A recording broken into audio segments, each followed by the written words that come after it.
Welcome to this second session of the Wheatley Institution Conference on Defense of the Family, Natural Law Perspectives. We are happy to be joined by Professor Catherine Pakaluk, who is here after a very long day of travel, I understand. She made Herculean efforts to wind her way here, and we're very pleased that she would be with it.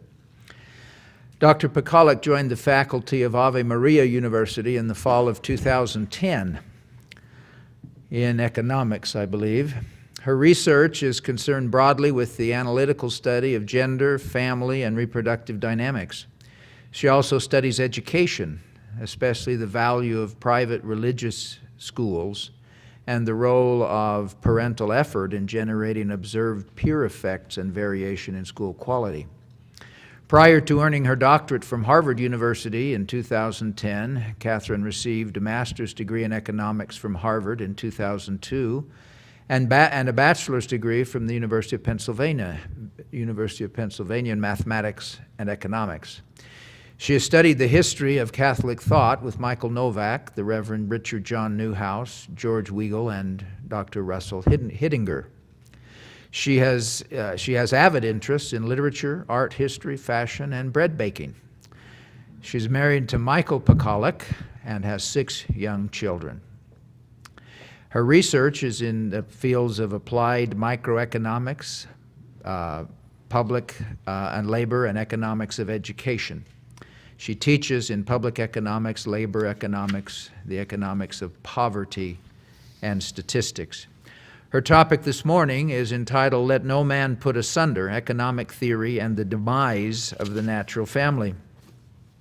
Following Professor Pakaluk's presentation, we will invite and entertain brief comments on this topic from Professor Joe Price in our economics department and Professor Swen Wilson in political science.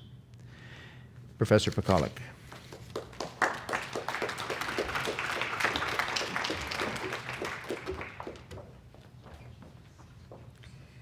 I think I should be careful what's on the website about bread baking. Is this good? Can you hear me well?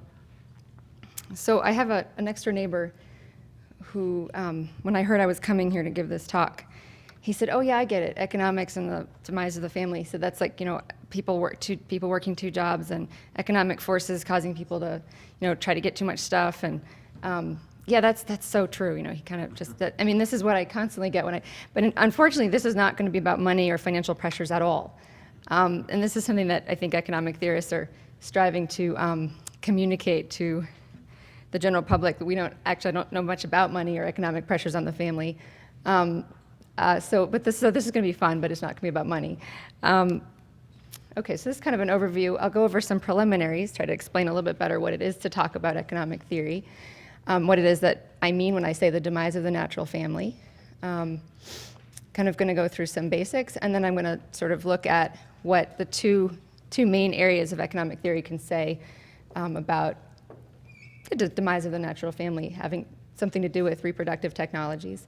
And then I'm going to raise some questions at the end that I think that I'm playing around a lot with these days in my research. I don't think they're settled, but they're kind of interesting, about children as a common public good and looking at them from the perspective of economic theory. Okay. So when I say the natural family, I'm not here to define the natural family as much as kind of to piggyback on, I think, what most of us understand the natural family to be. So when I think of the natural family, or when I refer to it, I mean a man and a woman kind of partnered for life in a sexual partnership, plus their naturally conceived offspring. Okay, and I'm not, again, this isn't, the subject of this talk isn't to sort of get clear about that as much as to talk about how that particular structure, whatever you want to call it, is in some ways kind of threatened by certain outside forces. Okay, so the demise of the family, when I talk about the demise of that structure, what do I mean specifically?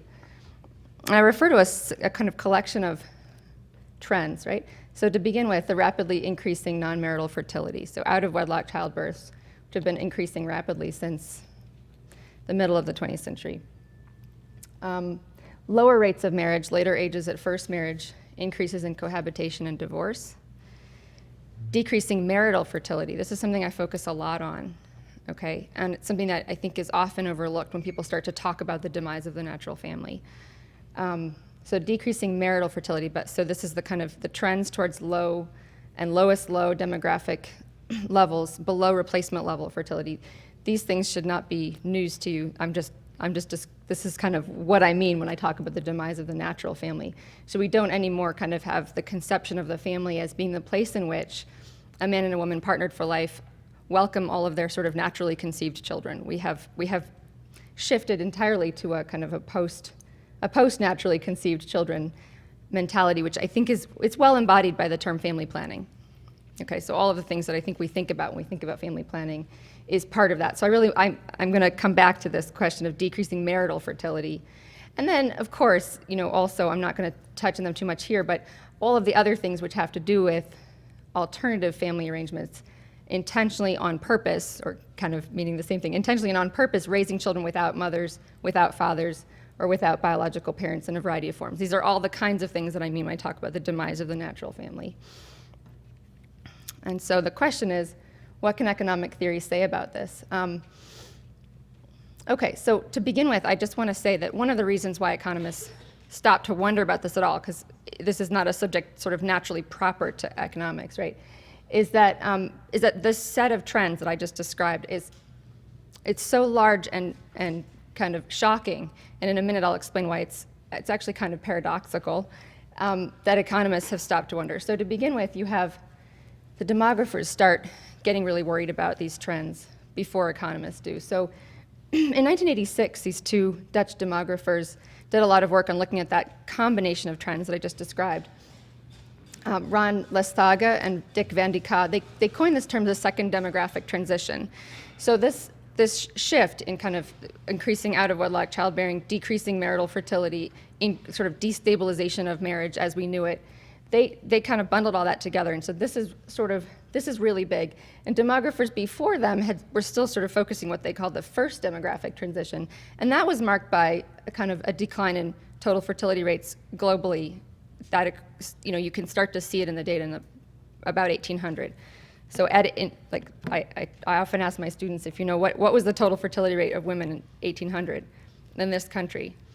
It was somewhere between 7 and 8, right? So think about the average woman is having between 7 or 8 children in 1800. So fertility starts to decline way before all of this stuff happens in the later half of the 20th century.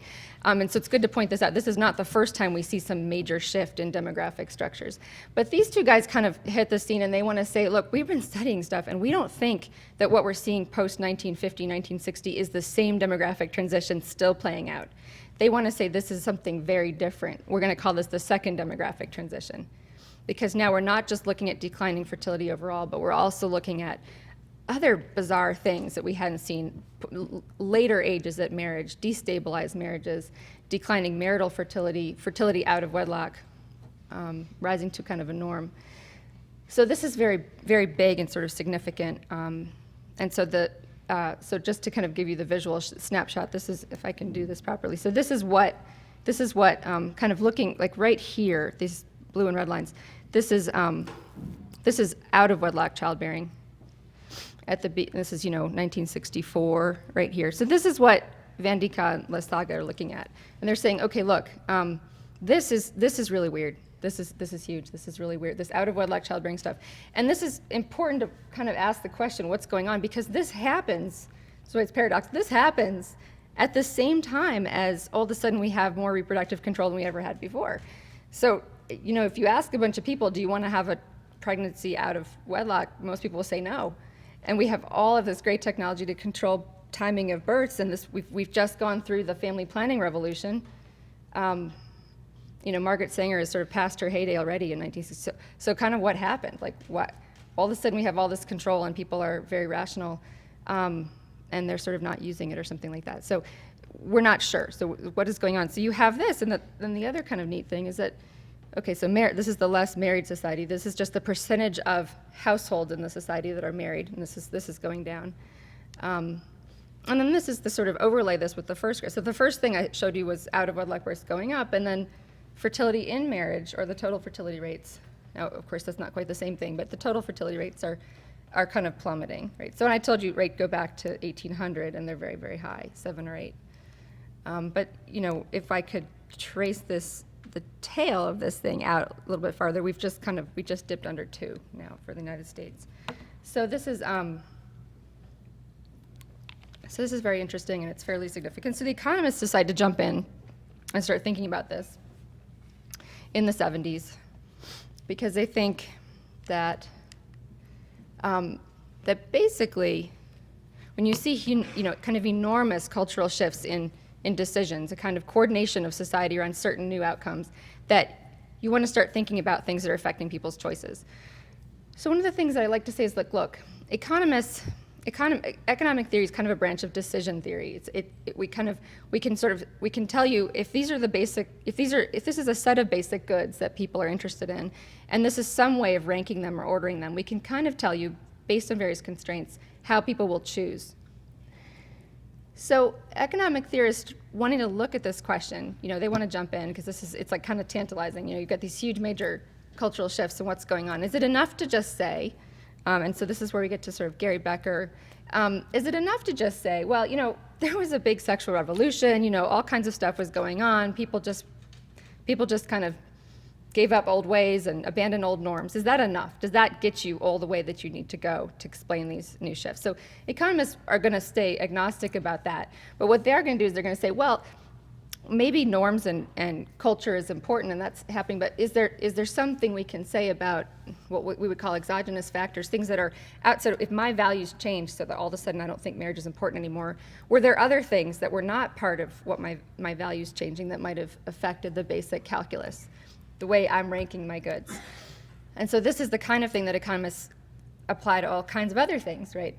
So Gary Becker, famous economist, sort of defines neoclassical theories, a kind of one of the main branch of economic theory, as assuming that agents are rational, so people are rational, people who populate these economic models, they're rational, and their preferences are stable, okay, which means the things that the way that they make their decisions is stable over time, and that they optimize, that they basically, if they have the choice between two things and they prefer one, they pick the one that they prefer.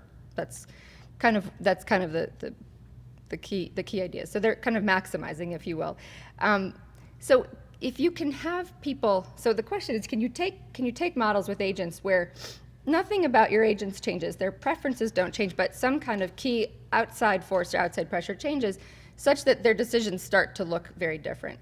So assume men and women are fairly stable, and in light of this, how would you extend or think about external changes in relative prices or constraints to change what's chosen, right? So I walk into the supermarket and I prefer oranges to apples, but oranges are no longer available, so I choose apples. All right, this is the kind of thing that we're thinking about.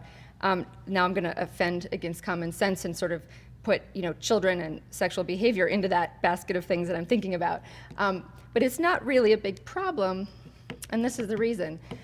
So what I think what happens with this decision theory that I'm sort of trying to describe for you is something like this. So when we think about uncovering the natural laws and the things that are kind of governing or kind of at the basis, I always think back to I don't know who said it.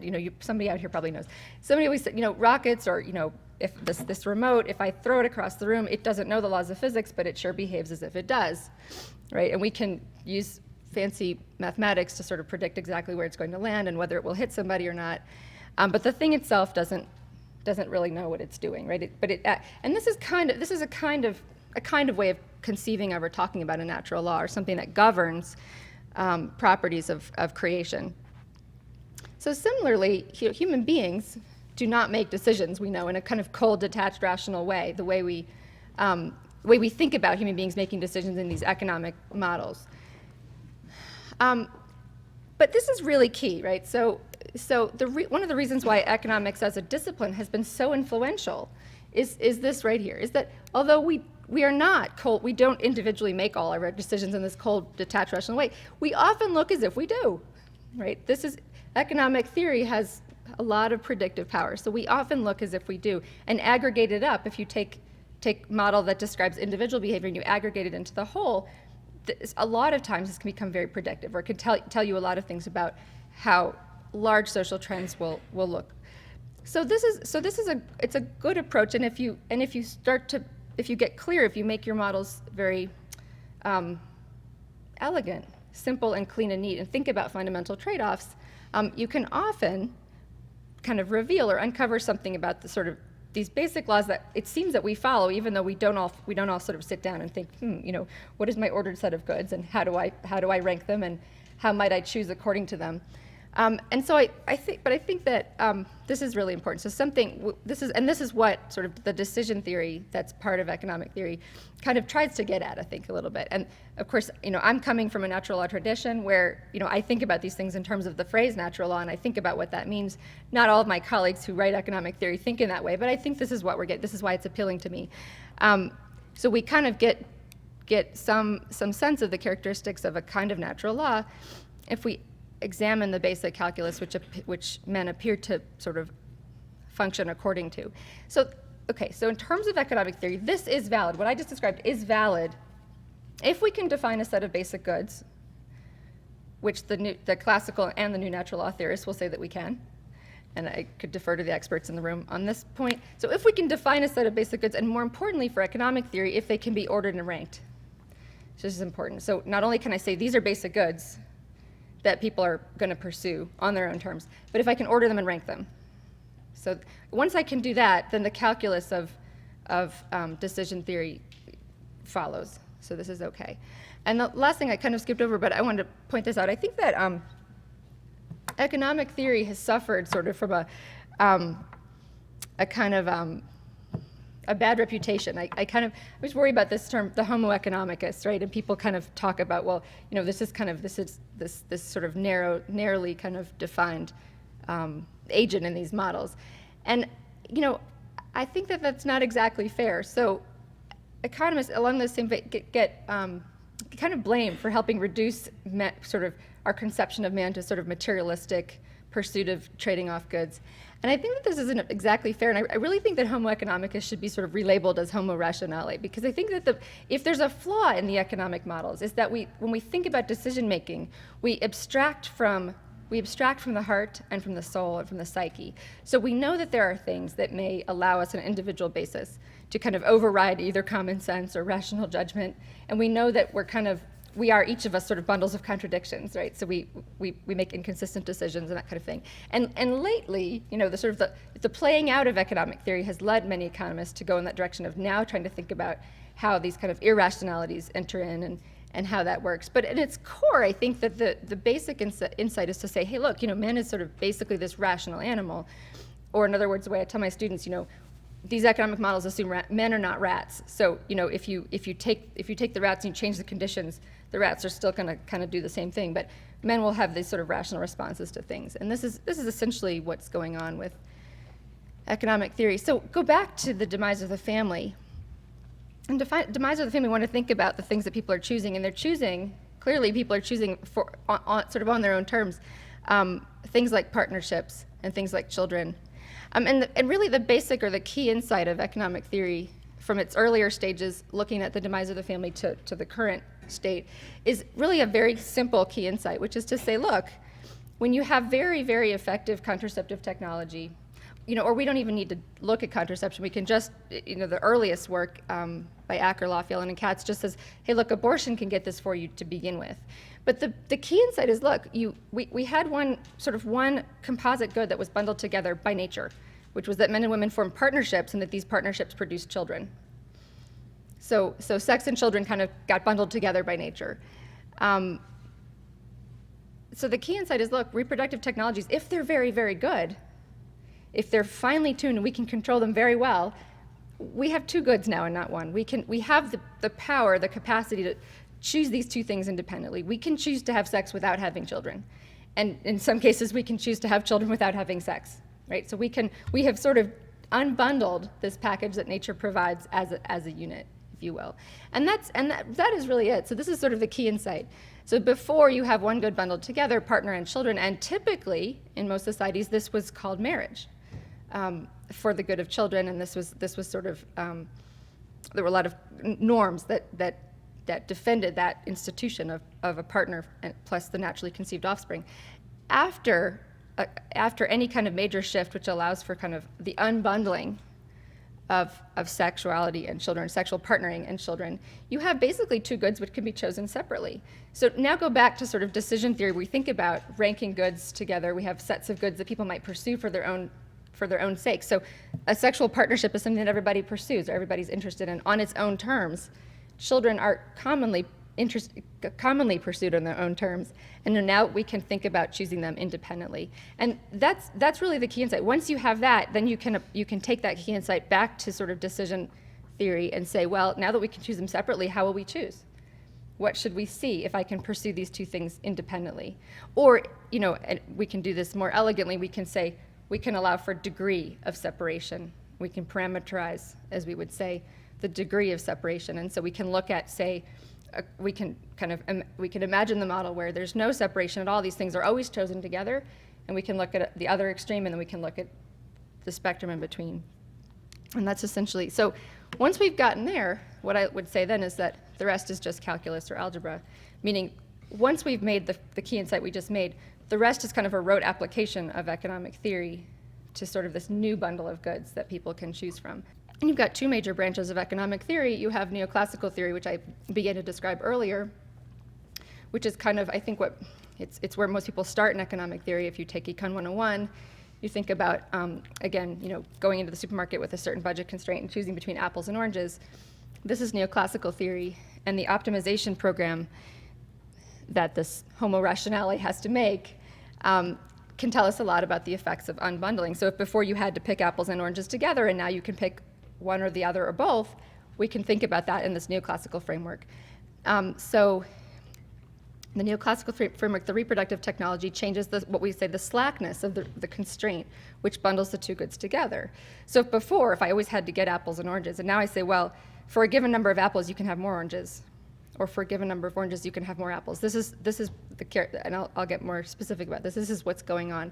So in some sense, I sent you into the supermarket with a certain budget and a certain set of preferences for goods, and changing sort of the efficacy of contraceptive technology, what I've done is I've given you a little bit more freedom when you walk to the supermarket, right? So now you can pick a little bit more broadly, a little bit less limited. And so when I say here the rest is calculus, I just mean that we can write this model down, and we can derive the so-called comparative statics of the model, and I'll tell you what we get.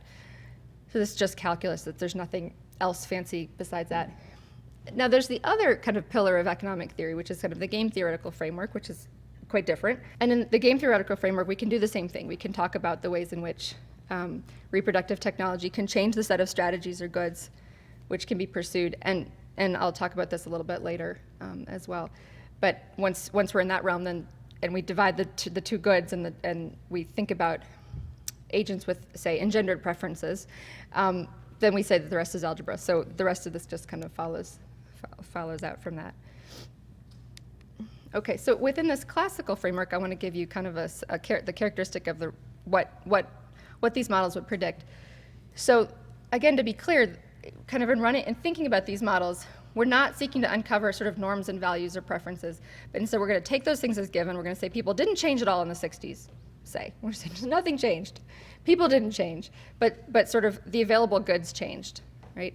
So the pill hits the market, and so now we have got like a kind of, and we can talk later about why the pill in particular kind of seals the deal on this unbundling of the goods. There's some really good theoretical reasons why it does that, but it does. So the pill hits, we dose society with the pill in the 60s, and so the bundle of goods we can choose effectively changes. So we're going to say people don't change at all, they don't change their values, they don't change their religion, they don't abandon marriage. In fact, we know that they didn't abandon marriage, meaning preferentially, and Brad will tell us this later, but we're not a people that has dropped the norm of marriage. We still think marriage is valuable.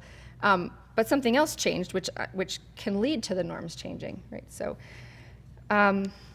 okay, so you can write down the most basic model of fertility and sexual behavior. So Gary Becker did this early on, but what he sort of forgot to do was to sort of add this fecundity constraint. So basically, we allow agents in this model to choose to pursue sex or sexual partnerships on their, meaning all that means is, these agents view sex as a fundamental basic human good. and there's something to pursue on its own terms, and children and other goods, right? And that these things have sort of a trade-off. And they have underlying preferences, which we'll just take as given. I'm not going to look at that at all. And that basically the classical economic model is going to have a budget constraint. And we're just going to add another fecundity constraint, which is going to just say, look, by nature, sex and children are bundled together, meaning there's a kind of proportionate relationship to how much of one you have and how much of the other you have. That's the only kind of assumption. And this is where we can parameterize the degree of contraceptive effectiveness. So contraceptive efficacy then, which you call it Z or something else, right, or whatever you want to call it, measures the slackness of the fecundity constraint. It gives you kind of more freedom when you're making these decisions. And so we kind of end up asking, well, if you can choose between sex and children, what would you choose? What would an agent choose in this model with everything very, very general? And then we can derive outcomes based on kind of contraceptive parameters. And we can throw into the basket, not just the pill, we can include abortion, anything else which allows you to slacken that constraint between the two of them. So the key results of this framework kind of say, look, if you can slacken the fecundity constraint or sort of improve your contraceptive technology, the first thing you should see is that all the agents in the model should have kind of increased partnerships. Okay, so we can interpret this as different ways. Sort of increased levels of sexual behavior, because essentially for the same number of children are the implicit price on sex in the model, right? So we don't have to put a price on sex, but children are not free. And so if for the same number of children, essentially, you can choose more sex.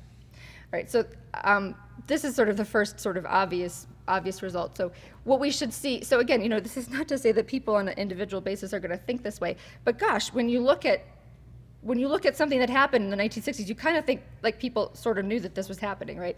So all of a sudden you see a lot more sexual behavior. There's a lot of measures I can use to show you that this is true if you don't already know that this is true, but, right, I mean, promiscuity basically goes through the roof, right? Not that this was a new thing, but that something very distinctly different did happen when contraceptive efficacy kind of hit a certain, maybe a threshold level. I'm not sure. There's some things we can talk about there. This is really much more interesting, though. I think the first result is quite obvious. This is really interesting. So within this model, the effects of slackening this constraint on how many children agents will choose is ambiguous. So in other words, we've slackened the constraint. I went into the store to choose sex or kids, apples, oranges. I chose more sex. Did I choose more kids or less kids? So this is really interesting. So this comes out of what we said, the cross partials of the model. So these are the partial derivatives. But essentially what happens is it depends on your previous level of activity. So everybody chooses to be more sexually active. So previously sexually active households have fewer kids because their sexual activity is less fecund, it's less fertile. So if you were a very sexually active household before, you will be less fertile. You'll have less children. So we can add an interpretation and think about this as married households. If you were a previously sort of inactive household, people who were not having sex at all, remember we said everybody in the model chooses to have more partnerships or more sex, then we're going to see that you're going to have more children. And this could just be a very small, it's going to be a marginal increase in the number of children, right? So even though the sex is less fertile, you have more of it, so there's a small margin of the previously inactive households will have more children. So we can think about this as the rise in out-of-wedlock childbearing, right? So this is a little bit like there are other analogs to this. There was some work in the 70s on kind of sort of the introduction of seatbelt laws, right? So all of a sudden we say you got to drive with a seatbelt on, and then we all think everybody's safer, and then someone points out, well, hey, what if people drive more recklessly when they have seatbelts? So is it really safer? Maybe it's better. Or this was my reasoning in college when I was dating a guy that drove a motorcycle, and I didn't know him very well, so he went to drive me home on the motorcycle. On the back of the motorcycle, he handed me a helmet, and I kind of looked at him and go, no, I don't want the helmet. So I figured if I didn't have the helmet on, he'd have to drive a lot more safely. It's like, this is the same idea. So you have in some sense, like, there's this kind of perception that the sexuality engaged in is sort of safer or it's less productive. But all you need is some small margin of that rapidly increasing rate of partnering, some small margin of those partnerships to produce children. We can call that contraceptive failure or whatever we call that, and you have your out-of-wedlock childbearing. So the implications for marriage, you can you can make this model more complex. You can embed this in a simple sort of two-stage model of marriage. I think this is more interesting in a certain way. We find sort of in economist speak that basically what happens when you unbundle sex and babies is that the expected utility or the welfare, when people are looking at the married state and the single state, and they can choose sex and goods separately and they're not bundled together, that the expected utility between sort of, or the differential between being married and being single diminishes. So essentially, why would like if these are things that I want to pursue, I don't have to get married to do them, right? So the utility of being married, or the welfare, the value to rational agents, these homo rationales who have nothing else to think about except rationality, that the value that they place between these two states diminishes. And we have seen this. This is very interesting. So it's, there are still good reasons to get married, but we've seen that it's harder for people to think about what's the big value of marriage if these goods can be pursued separately. Okay, so that sort of wraps up the sort of neoclassical take on the unbundling of sex and marriage. What we've got is just that you can kind of map out these key features of the second demographic transition simply as a theoretical consequence of unbundling these two goods. Okay, what about the game theoretical approach? I don't want to spend too much time on this. I think this is fun and kind of interesting, and for me it's more, it's intriguing because we get to think about agents with different preferences. In the other model, we have all of the agents in the model make decisions on the same grounds. So in game theory is a completely different sort of approach, way to thinking about things. We have strategic interactions between two or more small number of agents. And the decisions, when we call this strategic interactions, all we're talking about that the decisions of one player affect the decisions of the other. So you should be thinking about a chess game if you've had no introduction to this at all, or the prisoner's dilemma if you've thought about that at all. So we take preferences as given. We think about how my opponent and I, or the person I'm playing this game with, may have different preferences than I do. So how do we want to think about or model this unbundling affected by contraceptive changes? And so this is kind of fun. It's kind of interesting because we've got all of this empirical data recently on sort of gender differentials. It's kind of funny, right? At the same time that the feminist movement is screaming that everybody's the same, at the same time, if you look at the a lot of the psychology literature, you're finding just a sort of a rapidly increasing understanding of the different brain structures and the different preference structures of men and women. Right. So this is kind of Mars and Venus. So if you have very different preference structures of these two people, and you're kind of playing a game together, this is the simple idea. So different male-female preference structures over these two basic goods, partnership and children, given by nature. So we can say evolutionarily or whatever it is, men and women have value these different things differently, right? So we can then take a look at this unbundling and think about male-female relations, or the dynamics between men and women. Okay, so the basic argument is essentially when I say power of the pill, there's earlier empirical work that economists did on looking at how much the introduction of the pill affected women's choices. And you combine that with gender-based preferences, and I'll show you in the end, we kind of have an interesting situation where it looks as if this could explain observed differences now in the relative happiness between men and women. It's very interesting, and I think this is kind of in line with this work by Akerlof that I was talking about earlier, that who first looked at abortion and the effects of abortion on women's choices, and he kind of was looking at how abortion, and again this kind of unbundling, can lead to a kind of a worse outcome for women, or the sort of the femaleness of poverty in this country. It kind of looks like women end up with the out of wedlock childbearing, and they end up kind of getting the bad end of the stick, right? So, but this is a kind of very different way of thinking about it. So, so briefly, when I call this the new battle of the sexes, this is kind of there was the old battle of the sexes in the game theory canon. It was kind of an old idea, like if you take a guy and a girl and you put them on a date and they can't coordinate in advance, you say, well, you got to go to the opera or the boxing match, and they have to decide without speaking to each other where they're going to go. So in some sense, they have to coordinate without knowing. And so the question is, how often will they end up both at the opera? And so the guy thinks, well, she's going to be at the opera, so I'm going to go to the opera. There's really funny kind of non-sexist versions of this now. So the guy goes to the opera, but then maybe she's thinking that I'm going to be at the fight, so I would go to the fight. So these kind of, what does she think that I think that he thinks, right? This is what's going on, right?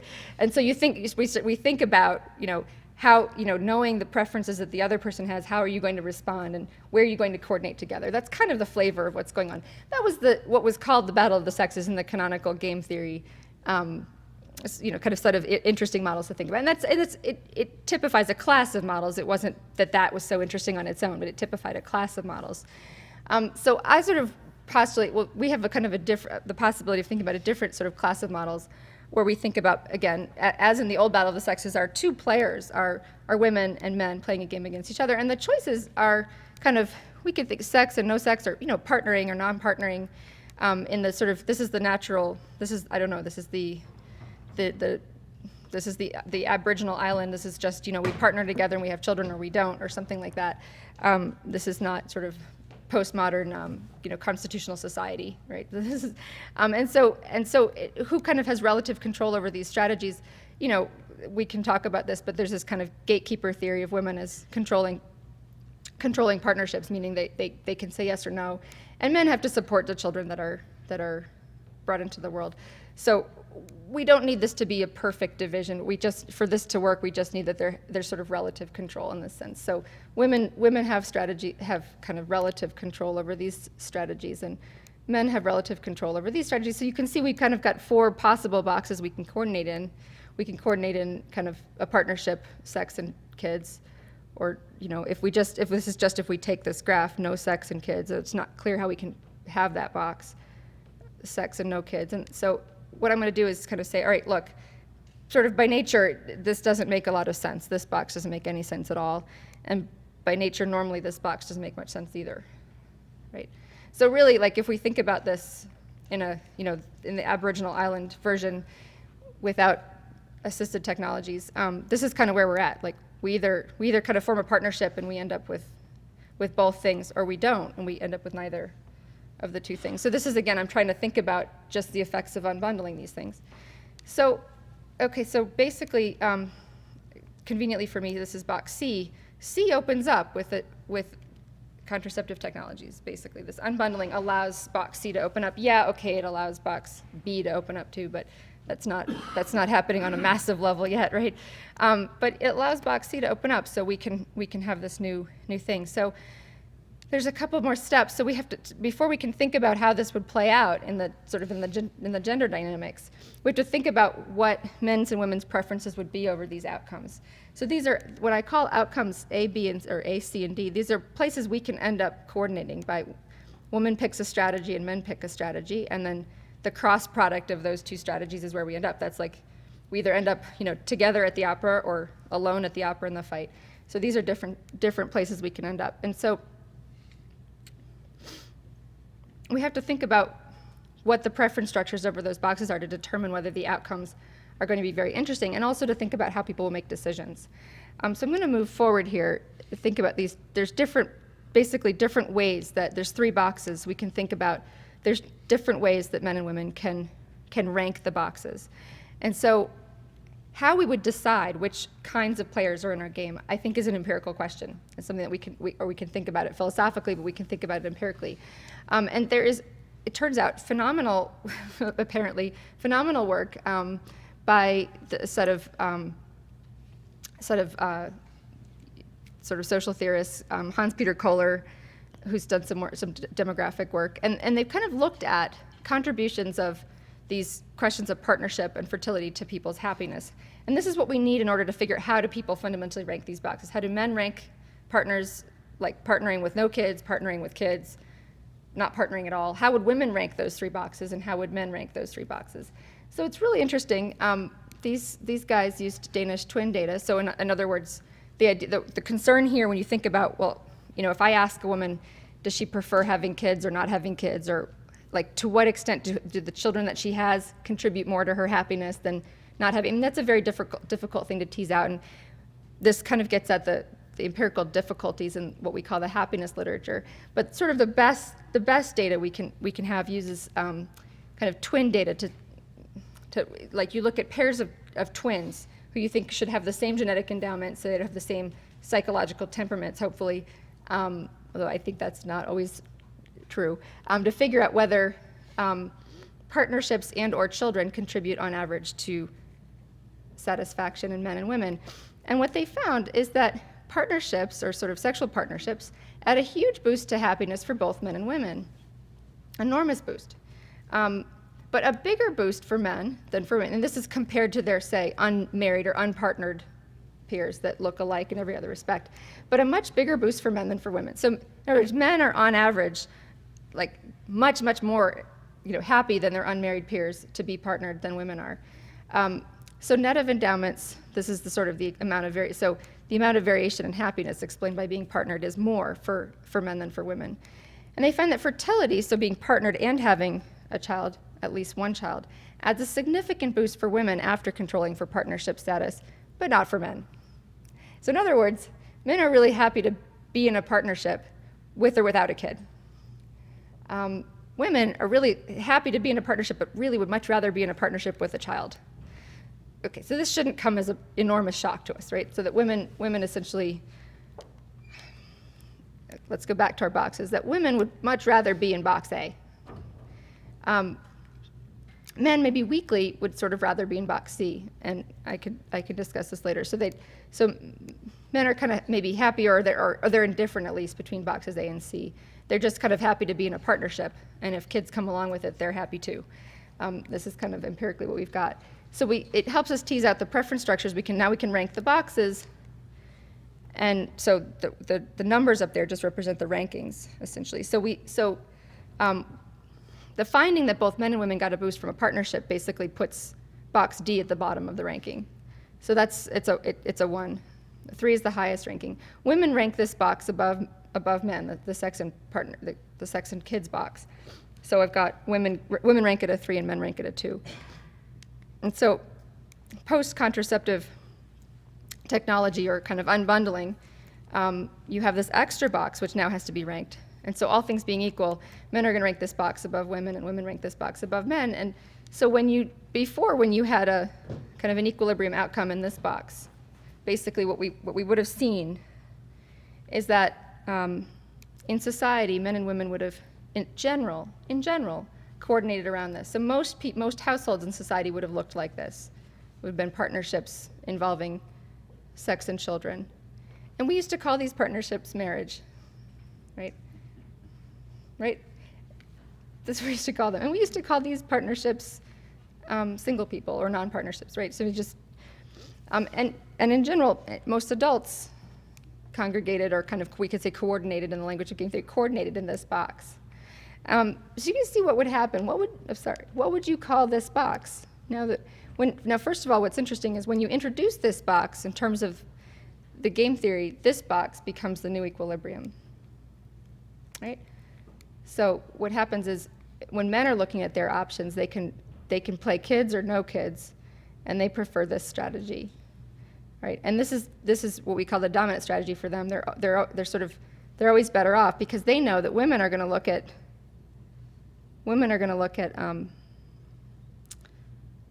the possibility of having children over the possibility of having no children. They're always going to rank this one first. So they know women are going to play this strategy. So knowing that women are going to play this strategy, men will play the no-kid strategy, or prefer the no-kid strategy. So what do you call this now? You call this something else. It's a partnership with no children. And so I like to think of this a little bit as like kind of the destabilization of marriage. If we thought about this box as a natural kind of coordination of men's and women's mutual interests around a partnership that involves sex and children, now you kind of have moved to a kind of a quasi-funny state where the new equilibrium is that all women have to signal and play this kind of sexual availability strategy, but men are pretty widely free to play this strategy. It'd be very difficult for women in this world, and this is essentially kind of if you've looked at Akerlof's paper, this is kind of a more elegant, sort of cleaner version of what Akerlof is getting at. But if you look at men in this world, this is kind of Aboriginal land with no, we're not thinking about cultural norms and values. If you looked at men and women, it's hard to see why men in this world would want to play this box if they could play this box. Right, so So relatively, in this new outcome, women are worse off than they were before, because they're in the fewer kids box. And women, we just have strongly preferred to have children. Okay, so what we get, the results from this basic game, is basically kind of get a shift in the relative well-being from what we call kind of a female-biased outcome to a male-biased outcome. So it's not that everyone's not in the box D, right? Not everyone's not miserable. They're still partnered up, and maybe some kids are getting in there just less than before. But there's a kind of a relative shift in these outcomes from a female-biased outcome to a male-biased outcome. And so we can say this sort of disadvantages women. Also, we're going to see, based on this model, a decline in fertility on average. So partnerships that exist are going to have fewer children. And a more generous interpretation, kind of like if you would push this a little bit, you can say, well, this is kind of, we can kind of think about this new box as kind of a new state altogether. It's not a single state, and it's not the married state. It's something new. It's cohabitation, or it's something else, right? It's a sexual partnership without children, or with a kind of a decreased number of children. We can, by the way, we can generalize this to more or less. This doesn't have to be 1 or 0. So these are kind of very general conclusions. Okay, and so this is the fun this is the graph which shows you the gender gap in happiness that people are uncovering now. So work by a couple of economists they've looked at all of the kind of existing empirical surveys that ask men and women at the same time, on average, how happy do you feel, how satisfied do you feel with your life? And it used to be, this is a time trend. It used to be in the 70s that there was a positive female-biased gender gap. So on average, women reported being happier in the 70s than men did. And then over time, now, like in the post-1990s, men report being happier than women. And they're concerned about this. They call this a paradox. So they say, look, this is all happening post-feminist revolution. So what happened? Women were supposed to benefit from all this stuff, but it looks as if, this isn't radical. These numbers aren't off the charts, but there's a subtle sort of shift, and it's curious. And so they just kind of wonder, well, it's possible that the women's movement did improve things for women, but improved things for men even more, right? And this reminds me of one of the comments by one of the Radcliffe women after we were talking about the 50th anniversary of the pill last year. That was the big deal in 2010. We thought we were going to go out there and women's lib, we were going to rise up and really show men, put them in their place. What did we do? We decided to make ourselves kind of fully available for free, consequence-free sex. We really showed them, just like, well, yeah, so maybe women benefited, but maybe men benefited more if you take these kind of evolutionary dynamics as indicative of kind of underlying predilections for happiness. So the basic conclusion is that technology matters, and that the two pillars of economic theory, the neoclassical theory and the game theoretical approaches, if you unbundle sex and kids, it can give you this very, very interesting kind of outcomes. And we didn't need, to get these results, we didn't need the people in our models to have radical shifts in thinking or changes in preferences or declining religious values. We just needed to change the set of goods that were, and what we're saying is, look, maybe on an individual basis, people are not aware, I'm being a little tempted to choose a little bit more of this and a little less of that. They're not so personally self-aware, but on average, if you add up, we do start to see those things. Or kind of the old question of how much of what people make choices privately that sometimes they're not even fully aware of how they're being pressured and to think about things in a different way. So in other words, we can get these two basic things out of these two frameworks just based on this, what I like to call this unbundling. And so then I wonder if this gives us a kind of, what I would call kind of a natural law of fertility. So in the natural order, sex and children are bundled together. So if we unravel this order in two different directions, I think the one is more significant than the other. We call this contraception, or we can call this, and again, we can talk about why the pill does this better than any previous contraceptive change did, because there were previous sexual revolutions, a big one in the 20s, and there was another one back in the 1850s with a kind of spread of awareness of contraceptive methods. So we could talk about why the pill really kind of seals the deal in this, but it does. So I guess I kind of wonder if, we always think about this phrase about what God has joined together, we shouldn't put us under. We always think about that as talking about marriage, but I guess I'm kind of wondering lately whether this unbundling has to do with more things than this. And there's kind of a dumb analog, people who think a lot about food and the healthfulness of our society. People talk a lot about how one of the consequences of modern food processing is to kind of unbundle the way kind of naturally food is presented. So sugars are packaged with fiber, and so kind of modern food processing pulls these things apart and unbundles them, so you can just have the sugar without the fiber. I mean, this is kind of a silly analogy, but it's a kind of an interesting idea. So you can kind of approach certain things that are bundled together by nature. When we kind of pull them apart to pursue the good separately, maybe we sometimes see things that are a little bit unexpected. Maybe this is contributing to these obesity rates that we're kind of so concerned about. That's a whole different can of worms. So the last thing I'm going to say really quickly is just kind of something I've been thinking about lately. Paul Samuelson in 1954 sort of defined what economists would call pure public good. The classic example of a pure public good for within economic theory is something that is, or for the political scientists out here, something that is that benefits everybody, and which is essentially non-excludable and non-rival. So by non-excludable, it means I can't exclude anybody from enjoying it. So let's think about the military. This is the best example of a pure public good. I can't exclude anyone from enjoying it, and it's non-rival. So my use of it, so the country is defended by the military, and I'm defended, but your being defended doesn't exclude me from being defended.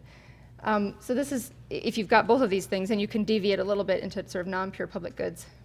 And I'm curious about this because what we see with public goods is that if we leave a public good like the military or like roads and bridges to private provision, we tend to see problems with under provision. So this is the classic free rider problem, right? So I was kind of curious because when you look at those declining fertility rates and these lowest lows that we're talking about in the West, where fertility is dipping below replacement level, it's way below replacement level in Europe, and essentially it's below replacement level in every pill adopting country. You start to think about something that's underprovided, right? Because below replacement level fertility is sort of too low for society. So in essence, like society won't go on, right? So this is too low, and I started to think about this. And I thought, well, in what sense are children a public good that is privately provided and must be privately provided? So with the military, we say, look, we're not going to leave it to pass the hat and see what we can come up with to hire mercenaries to defend us. We do this at a public level, and that's the reason we do this at a public level is in large part to sort of solve this under provision problem. And I thought, well, I don't know that anyone's ever thought about it this way, but if I have a child, I think we can make the argument that this child is a benefit to society. Like, it's part of the wealth of society. Society only goes on or doesn't go on if I and you and everybody else has children. And I'm pretty sure that the benefit of my child to society is kind of both non-excludable and non-rival. Like, that your benefit from my child doesn't exclude somebody else from benefiting from my child. This is very different from the way we normally think about public goods, but I think it's not completely far-fetched. And so this is very interesting. So I'm wondering if some of these lowest low fertility rates are something like, or we're seeing something like the kind of classic under provision that we see in the case of public goods. So the free rider problem is only a problem when we think about, like, okay, we want to build a bridge, and you can all go in a private room and decide how much to contribute. So what we say is, like, we could work out in advance, like, the optimal amount. We just say we divide it up. We say everybody should contribute $10. And then you go into a room and you get to decide. No one's going to know how much you put in the hat. And so we understand that you're going to put in $9.50. We're going to put in $8. Or if you're like a real cheapo, put in $2 because nobody's ever going to know. You figure somebody else is going to do their part. And so this is the classic under provision. So my question is, when people go into their bedrooms and get to decide how many kids they're going to have, are we seeing something similar? That what's individually rational for couples, given that they can choose, right? So you have perfect choice. What's optimal for me in my career, say, and for our family structure is not apparently optimal for society, because enough people are not choosing to have 2.1 children in Spain. So is this the same kind of thing? Is this going into a dark space where no one's going to see? Well, I guess the people will see, but no one's going to hold you accountable. So and just sort of deciding how much to contribute. And the thing which makes that possible is the unbundling. Right? Because if before I couldn't decide, I got married and we saw kind of what was going to happen, or there were kind of less effective forms of kind of family planning or birth spacing. So the free rider problem is only a problem if you choose how much to contribute in the first place, if we pass the hat. If nature or the IRS requires you to put a certain amount in the hat, well then you ante up. You put in what you need to put in. So I cannot picture, right? I mean, we're not going to see a time when the federal government says, look, guys, you got to have at least 3 kids. Everybody's got to have 3 kids. Some of them are going to die. Some of them are going to never get married. So we need you to have 3 kids so that, basically society, this is not going to happen. But it could be the case that children are still nonetheless underprovided. People are still worried about global population rising. And so I think what we're seeing basically with global population rates is that the West is kind of free riding off of the East. So global population is still going up. The human race is not declining on the whole, but that the West is in some sense kind of not worried about it too much. We should be worried culturally, right? But if we're just worried about the species going on, we're not worried about that yet. Population is still rising. So this is kind of curious. So it could be that fertility choices in general are kind of the pivotal or the most interesting externality that public economists can think about. And this is something to think about. I'm not sure what the policy conclusions would be, but it's something to think about. So going back to my demographers, who I like so much, they have this, if you look at their paper where they start to define the second demographic transition, they have this great statement that it just jumped off the page. They said, look, during the first demographic transition from 1800 to 1950, the issue was to adopt contraception in order to avoid pregnancies. During the second demographic transition, the basic decision is to stop contraception in order to start a pregnancy. So you've completely flipped the natural order. So in the old way, you get married and you start having kids, and at some point you go, whoa, this is too much. We're gonna slow this down. He says, look, this is how he wants to think about this key structural difference. Is now, in some sense, we think about how this deviates from the sort of maybe the law of nature or something. We've taken the fertile life structure for all women in society, and we've flipped it on its head. So now, women in society enter fertile years chemically sterilized. So what I mean is, if you're on the pill, and most women are, you start your fertile life cycle on the pill, and you start marriage on the pill. And so the key question is when to stop contracepting and start having children. Now, if you happen to live in or participate in a very pro-marriage, pro-large family society or sub-community, I know of a few, then this isn't going to be as big of a problem. There's a large expectation that you get married and you stop this. You stop the contraception in order to start a pregnancy. But on average, this isn't happening, right? So we all, I've got friends my age who are still sort of waiting to stop the contracepting and start their pregnancy. And, I'm kind of looking at them like, well, there's not a lot of years left, So this is very interesting. So maybe the key characteristic of this natural decline of the family is this choosing, this being able to choose these two things. And I think the question is, if you can choose, do you choose enough? If you get to choose, do you choose enough? So I think this is very interesting. It's not really clear to me that there's any obvious sort of policy expectations. I can't consider a time when we kind of go backwards in terms of these technologies being available. But I think what this sort of leaves us with, I think that if we're concerned about the family, I think people who are concerned about the family and concerned about this structure, which I defined earlier, which we call the natural family, that we have to be concerned also about the availability of these contraceptive technologies. It's like if you're concerned about human welfare, we've seen lots of people are concerned about obesity, and they worry about food consumption, and they're concerned about life expectancy, and that we've tackled smoking. So I think if we're concerned about the family, I think that we need to be a little bit more concerned about kind of the availability of contraceptive technologies and this kind of what we take for granted now, which is the kind of the ability to choose these two goods separately. And so I think that we could, I think we could work within cultural norms and sort of taboos and trends to sort of try to recreate the idea that these are goods that should be consumed together, that sort of sex and children should be kind of chosen together as much as possible, and that there will always be deviations from the norm. Some people will always smoke, some people will always overeat, but we can sort of try to, decent people don't do this, right? I think we can do this. I think this is possible. We've done this with smoking, and I think that we're kind of renormalizing what we call now the large family, but really I think we should just kind of think more about defining, and even we can consider like a public awareness campaign. We kind of have to think about redefining the natural family, because I think we're very far away from thinking about what that means. A man and a woman for life and their naturally conceived offspring. I think that's something that's, and this is giving us a lot of headaches when we think about these alternative family arrangements and why it is that we're really uncomfortable with a couple of guys having a baby by surrogate in another country. It makes us all kind of worried and uncomfortable if we care about the natural family, but it's difficult for us to deal with that when we don't really have a strong social norm or ethic around the natural family. And so when I was thinking about this, I thought, well, this is a great place to talk about this, because I think that the LDS Church is a really great model for us. Kind of combining a sense of legal and moral permissiveness on contraceptive technology, but with a strong pronatalist culture. I think this is possible. I think we can do it. And I think it's something that we should think a little bit more about as we think going forward about kind of reversing some of these troubling trends in the natural family. So we'll stop there, and thank you. Look forward to comments.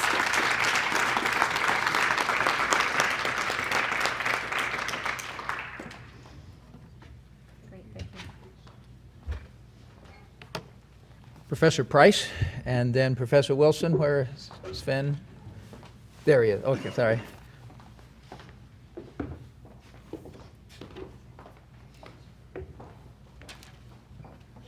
So I just wanted to highlight a couple of the points that Catherine made. I think the first one is this paradox that we had an introduction of a technology that would allow people to have children when and with whom they wanted. And what we ended up getting was something just quite the opposite. And Catherine mentioned the seatbelts. It turns out that when we put seatbelts in cars, people drove faster, and you actually didn't have any change in deaths. You actually had more pedestrians dying. And it actually leads to this counterintuitive prediction that maybe you should just put a spearhead on the drive shaft, and because then the driver has to face the full consequences of their choices. Okay, so anytime you disconnect choices from consequences, you're going to have re-optimizing behavior, and that re-optimized behavior can lead to things that you didn't intend to happen. And as a result, what's intriguing about this paradox is actually the people who are unwilling to use the new technology, at least outside of marriage, who are able to continue to have children when and with whom they choose. And I think the second point Catherine makes is that when we think about a neoclassical model and we think about the choices people make, it often misses out on an important aspect that occurs when you think about a game theoretic model. With a game theoretic model, you actually have to take into account the strategies that the other people are going to adopt. And this leads to really bad situations. There's something called the prisoner's dilemma, the battle of the sexes. These are situations in which, because of the strategies being adopted by other people, it's forcing me to make choices that I might not otherwise want to make. And this plays out in the movie Dr. Strangelove and others, is when you're playing with someone that has really different strategies than you would want them to have, then it can put you into situations that you wouldn't want to be in anyways. And I think this is what the Akerlof paper really shows, that this is what's probably happened with the situation that many women face, is because men are able to adopt a strategy of sex without kids, it forces a lot of women into a situation where they also have to choose sex without kids. And Catherine pointed out on the box, the little game theory box, that what happened then is it pushes women from the upper left box, where they were getting 3 utils, down to the lower left box where they're getting 2 utils. And this actually does help to kind of explain this paradox that's been brought up by Betsy Stevenson and Justin Wolfers. And if you read their paper, they have this great line. They say, "This is such a puzzle. Look, we've given women all of these new opportunities. They can control when and where to have children. They have all these new freedoms, and yet they're less happy than they used to be." And I think when you think about it within this game theory model, it kind of helps to kind of solve that puzzle. Now, the last thing, and this wasn't part of Catherine's presentation, and I don't think it's part of her research just yet, but these game theory models can get even more interesting and even more complicated when you think about models in which there's more than 2 agents. And this is particularly important when you start to consider sex ratios in the U.S. The sex ratios in the U.S. are a really intriguing context. You have about twice as many gay men as you do lesbians. Okay, so that's going to pull some men out of that marriage market. You also have a lot of men that are incarcerated. And then when you start to think about specific marriage markets like educated people, then you start to see that the balance starts to tip even more towards there being, there's 60% of college students are female, and so if you think about a woman who wants to also marry a college-educated man, you can end up with a situation where you're going to have a lot of single women. And at least this interesting quote, someone said, if in countries where you have a lot of extra single men, you end up with war, what's going to happen when you have countries with a lot of extra single women? And so I don't know. But it is intriguing to think about the college campus setting, where you'll often have many more girls than there are guys. And so if the girls who are willing to have sex without kids can have many partners, then it can create these tipping points where you'll actually see girls changing their behavior because they're having to compete with girls of a different type. And it actually leads to this kind of conclusion that, and I'd love to see this happen on college campuses, that just like in the business world, when firms collude, they can often have better outcomes. If we could have a situation in which girls could collude, particularly on college campuses, where the girls get together and say, look, we're not going to have sex without kids. The guys are going to have to date us. They're going to have to court us. They're going to have to give us flowers, buy us chocolates. You'd actually see a world in which that collusion among girls and the punishment of girls who defect from the collusion would actually lead to all the girls being better off. And so, yeah.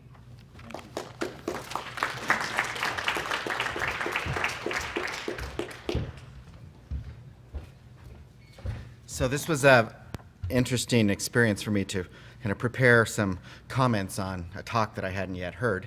And so I could go to Google Scholar and look up Catherine's papers and read them and so forth. But I just took this as an opportunity to think maybe a little more broadly about how might economic theory connect to the demise of the natural family, taking Catherine's provocative title and pushing it a little bit. The first way is the stuff she's covered a lot, this long tradition in economics of trying to understand the second demographic tradition, marriage and fertility, divorce, those issues. A second way, though, is that we could also use economic theory to talk about the decline in happiness, prosperity, or possibly other welfare indicators that are going on in families amongst children and adults. And this latest research by Catherine is a good example of this, kind of thinking about this puzzle of decreasing happiness among women, even as the women's movement has given them more options, including more effective contraceptive technology. A third way, and this is moving off the beaten path a little bit, is that we could also think, but still, everything I'm saying I think is solidly within the tradition of mainstream economic theory, is to think more about externalities that go beyond the demographic or individualistic measures that we've talked about before. For instance, what happens to social and cultural norms as the natural family undergoes demise, and what are the potential feedback loops associated with that? Now this is an empirical agenda, but I think there's also a possibility for some theoretical work here, particularly as relates to preference formation and endogenous preferences. So my old professor, Gary Becker, who got me thinking a lot about family economics, has also been one of the forerunners in kind of thinking about endogenizing preferences. And so there's certainly lots of room we can go to think about how preferences are formed, and what are those feedback loops with cultural and social forces that are going on. Rather than just assuming that those are fixed, we can actually build them into the models. Fourth is that this demise might be associated with a decline in social capital, particularly what I call family capital. Now, there's a vast, huge literature in social sciences on social capital, and the backbone of most social networks are families. But there's almost no discussion of family capital, right? How do the strength of family relationships interact with these larger social networks? So I've wanted to push this for a long time, and if someone ends up writing papers on family capital, just remember you heard it here first. Cite my comment today. But do we have declining family capital in this country? And if we do, what's the implications for that? So we hear lots of talks on the decline in social capital. What's happening with family capital? And by capital, I mean, as an economist, means it as a technology or something that has productive capacity to produce something, goods and services, happiness, clean air, variety of things, right? Just the productive capacity of families to produce goods in services in our economy. And the fifth and last point, and one I think is really the most important and I hope the most novel, is that we really need to think about these consequences of the natural family with the right kind of welfare economics. And so in most theoretical models, economic kids, for instance, are economic commodities that are purchased by parents. Kids impose costs and benefits in adults, and this leads to the demand for children, which is, people have been talking about the demand for children for a long time, going back to Becker's early work. But I think that this kind of misses the point and is doing the welfare economics the wrong way. And that the demand for children type of work has led to people thinking about, well, what are the consequences of single parenthood or divorce on kids? But I think an economist should start with the utility functions of kids and ask, what is the parent's demand for children, but what is the child's demand for parents? We don't do this because kids aren't fully rational in our world that we live in, and they don't have any claim on those future assets. So we have lots of economists and demographers and sociologists saying, well, if this couple with a young 5-year-old kid gets divorced, what are going to be the impacts on that kid's life through the future? As an economist, I would ask that question in a different way. What, in a welfare economics framework, what would that kid be willing to pay his parents not to divorce if he or she, could make that transaction? And we don't observe that transaction in real life, but we could think about that theoretically, about what would be the willingness to pay. And I think that would dramatically reinforce a lot of social priorities. Because I think that our kind of laissez-faire attitude on marriage disruptions and divorce has huge welfare consequences that aren't captured just by things like, well, does a kid still graduate? Does he have an increase in crime? Does he go to college? How much income does he earn? All those kinds of things are important, but really misses the basic psychic damage that I think all people and families go through when these families kind of dissolve, and then we just develop this kind of casual attitude about this. And I think even here in our culture, which values marriage a lot, I see a whole lot of, and this is preaching as not an economist, but I see a whole lot of kind of casual attitudes about divorce that, well, divorce is something that kind of happens to you, right? Instead of thinking about is this potentially tragic thing, and I think we get a sense on that if we were to think about this question of what would kids be willing to pay, willing to give up over the life cycle to avoid this, to keep dad from leaving, to keep him in the home, or to get mom and dad to marry in the first place. And a final aspect of this is just in our welfare economics, how do we value those people that aren't existing? So I was at a conference a few months ago, some academics, and they were talking about what would be the optimal population of the Earth given everything that we might care about. I was saying, well, if that's 7 billion instead of 8 billion, what about those billion people that are never born? And people were kind of hostile to me, saying, well, are you suggesting we should force people to have kids, or people should have 30 kids, and all those kind of things? And I'm saying, no, I'm just saying that a billion missing people ought to have some moral weight, right? Steve Landsberg, an economist, talked a while ago about one of the impacts of divorce or of abortion is that you have missing people. You have people that aren't around giving you a nice smile as you walk down the street. Your happiness falls because of that. Other economists, Donahoe and Levitt, have said, well, there's benefits to this too because they're also not out there committing crimes. But both of those are still like, for those of us that are here, how are these missing people affecting us? But my question is broader than that. What is the fact that they're missing? The utility, the happiness, all of the things that come about humanity, how would that happen? How would that affect them? What is the missingness of people that never come about through the decline of the natural family? What's the moral weight that we ought to be giving those as we think about our society making important moral decisions? Thanks.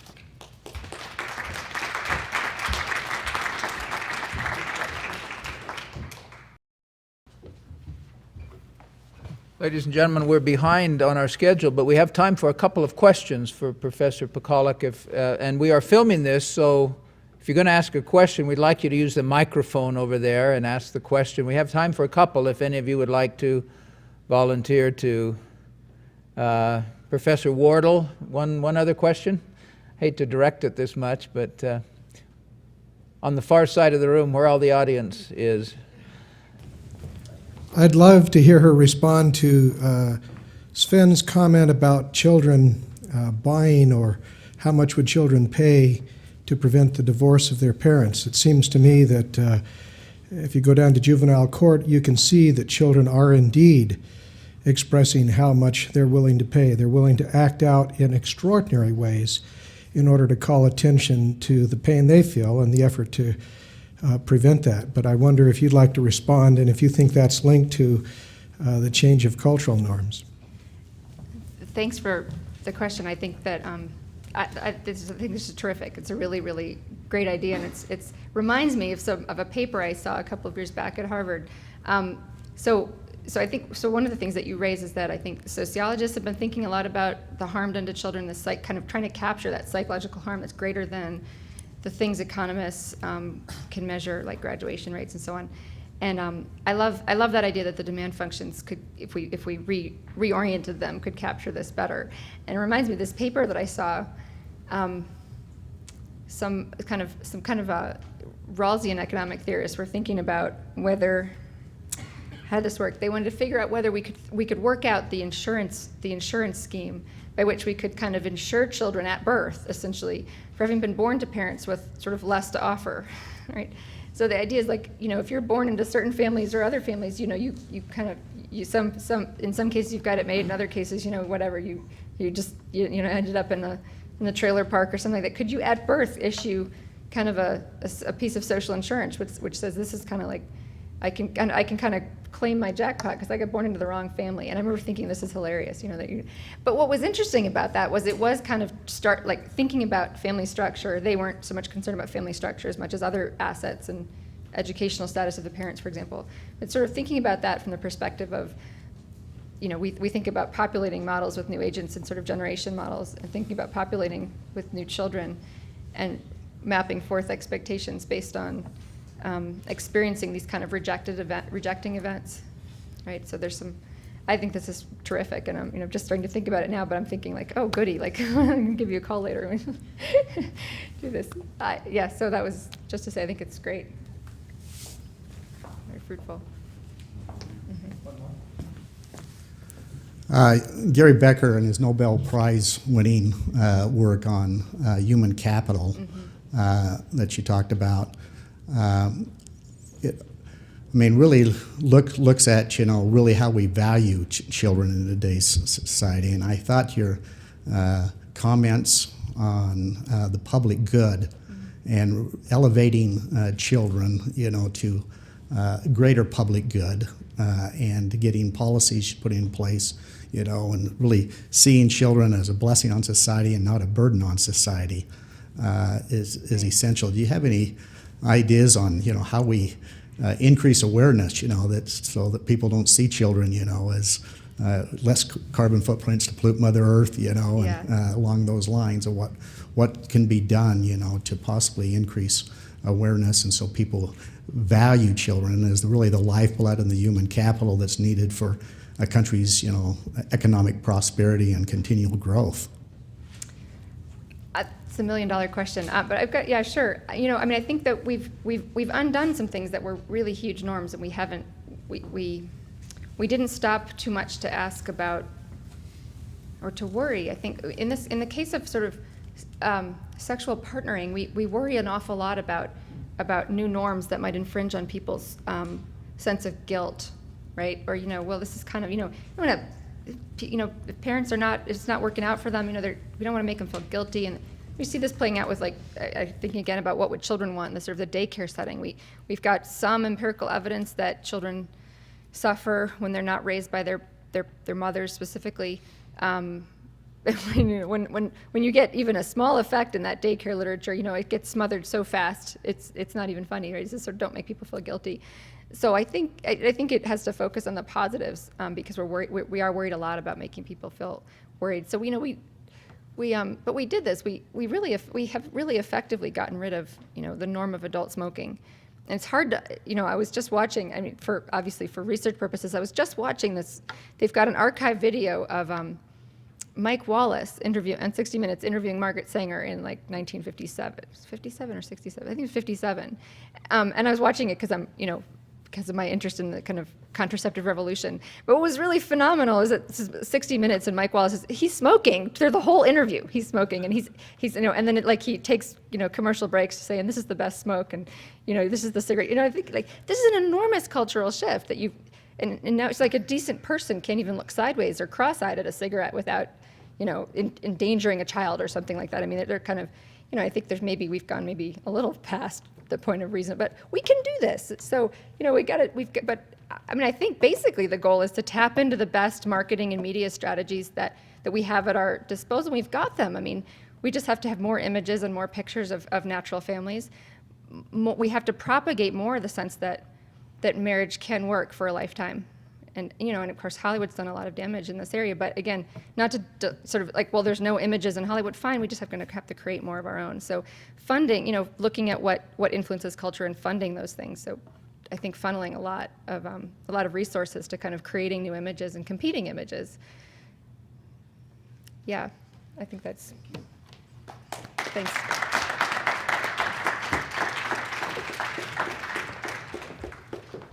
Ladies and gentlemen, that concludes this session. We thank you for coming. We'll be back in this room at about 1:30 to start the next session. The speaker will be Professor Bradford Wilcox, from the University of Virginia.